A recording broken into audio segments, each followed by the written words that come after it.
So let's talk about DJI Action 4 and DJI Action 5, what I would like to see, what potentially I think improvements I need to make on the next version. What would you like to see? Let me know in the comments down below what sort of things you'd like to see from the new DJI Action 5, what sort of features and improvements you'd like to see from DJI.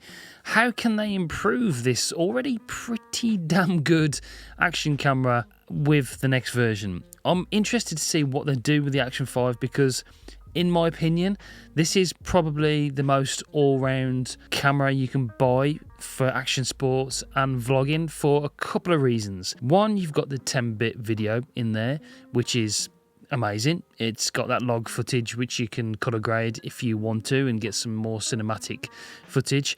Two, you've got the front facing screen which is actually touch sensitive, so it's a touch screen unlike the GoPro. The Ace Pro does have that flip up screen which is touch sensitive as well. Obviously you can change all the settings, but I like the fact this has got the touch screen on the front. It's sort of separate from the back one and you can change a few essential settings via that screen without having to turn it round. And lastly, I love the fact that you can pair the DJI wireless mic to this camera via Bluetooth and you get really good quality audio. You can even record internally on this microphone 32-bit float if you want to and sort of sync it up in post-production. That's what I tend to do a lot of the time. So yeah, I've been sort of making some notes in front of me about how they could possibly improve this camera, and I've got a few thoughts, but I do think it's, like I've mentioned, one of the most well-rounded, good quality, small, compact, rugged. It has a bunch of good features, not sort of as fast and as advanced as the Insta360 Ace Pro. The Ace Pro has all those AI features, a really fast 5nm chip inside, the great image quality. The stabilization, I think, is a little bit better on the Ace Pro, and it's got more of a action.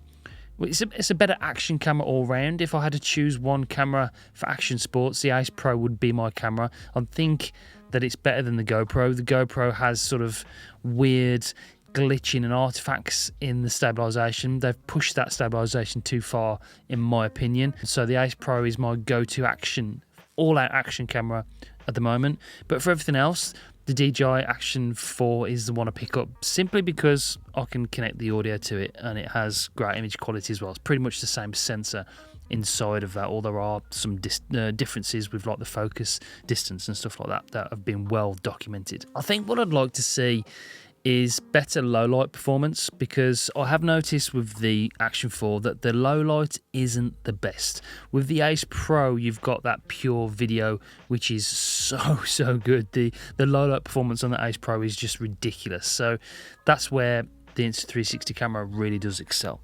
The Action 4 does struggle, I've noticed, in just sort of normal lower light situations, like in here. If I'm filming a video inside this little studio, even with lights bouncing around, the video quality isn't the best. So I would like to see an improved low light performance. Whether they do that with like an enhanced low light setting, which they have got on that, but just improve it, or they make a bigger sensor, like go for a 1-inch sensor or something, so you can let in more light and make that image a lot clearer. We'll have to wait and see. I'd like to see horizon lock. We've got free frame mode on the Ace Pro, and we've got the ability on the GoPro to have horizon lock with the GoPro Max Lens Mod 2.0, which is great. That Max Lens Mod, in my opinion, is probably the only reason that you'd go for the GoPro, because you can get full horizon lock in 4K with still a really wide field of view.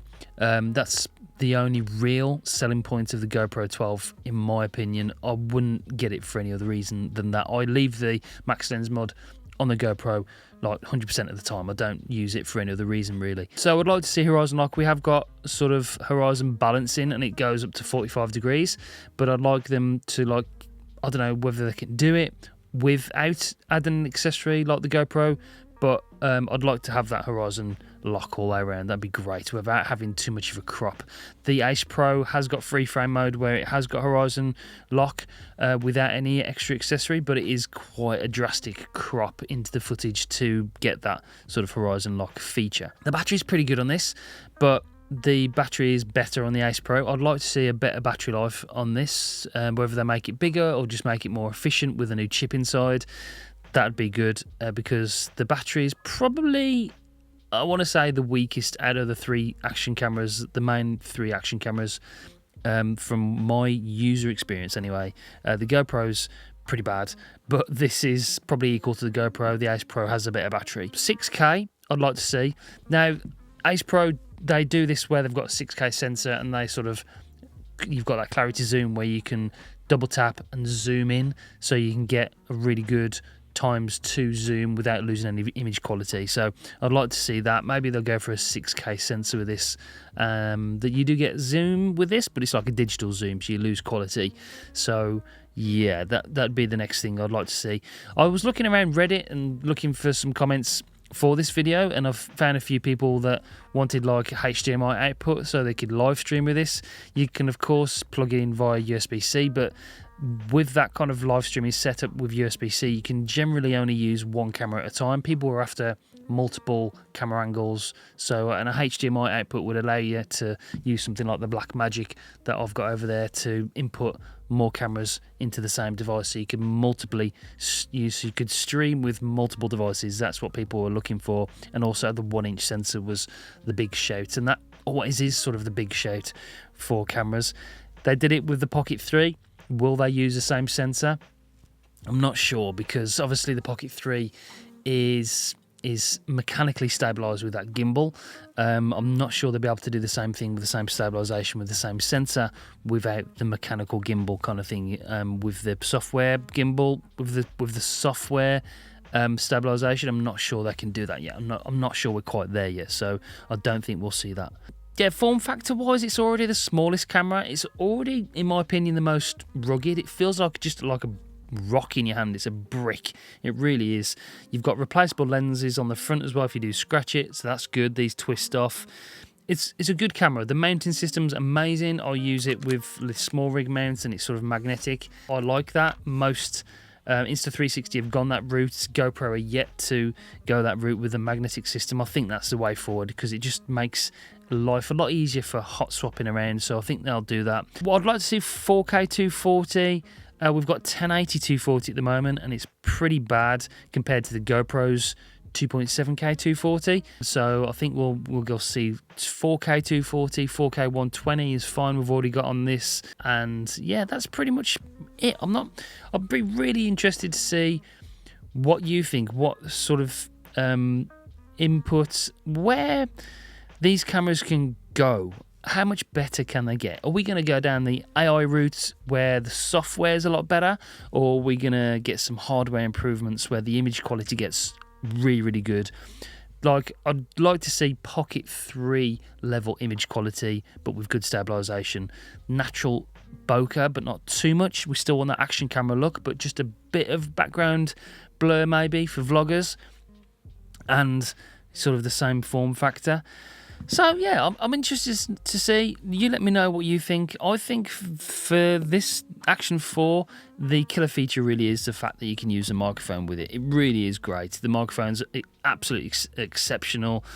Pair it with the lav mic. I think it's a lot better as well with the lav mic. It sounds great, and yeah, you can have some really good weatherproof vlogging camera, and that's where the other two sort of fall down. You have to use adapters with the Ace Pro and like the GoPro Media Mod with the GoPro 12, and there sort of takes away that waterproof ruggedness as well. So I'd like to see them just improve the camera but keep all the other good features. So I'm really worried for GoPro. I'm really interested to see what they do this year. Will they release a new camera, more pro level one? Will they just do the same thing and release a GoPro 13?